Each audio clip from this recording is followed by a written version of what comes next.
Hello' everyone, আসসালামু আলাইকুম। Welcome back to my YouTube channel. এয়া এইটো কি বস্তু হয় চাওকচোন। এয়া তামোলৰ নিচিনা দেখি হাজবেণ্ডে আনিছিলে, হাজবেণ্ডৰ ফ্ৰেণ্ড এজনে দিছিলে বোলে। তাৰপিছত এয়া বাকলিটো গুচাইছে, বাকলিটো গুচাওঁতে মানে অমৰাৰ নিচিনা বস্তুটো, এই বাকলিটো ঢিলা ঢিলা হয়। এই হাজবেণ্ডে কাটি আছে, কাটি আছে বাকলিটো গুচাইছে ধুনীয়াকৈ। গুচোৱাৰ পিছত এয়া এনেকুৱা ক'লা ক'লা, এয়া তামোলৰ নিচিনাই কিন্তু ক'লা ক'লা হয়।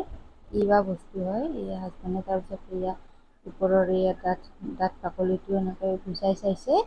বাকলিটো বহুত ডাঠ হয়। তাৰপিছত এয়া কাটিছে, কটাৰ পিছত মানে নাৰিকলৰ নিচিনা ধুনীয়া বগা হয়। নাৰিকলৰ নিচিনা, খাবলৈ ধুনীয়া। চাওকচোন কি বস্তু হয়, আপোনালোকে জানে যদি জনাবচোন কি বস্তু হয়। আৰু যদি ভিডিঅ'টো ভাল লাগিছে লাইক, শ্বেয়াৰ, ছাবস্ক্ৰাইব কৰি দিব।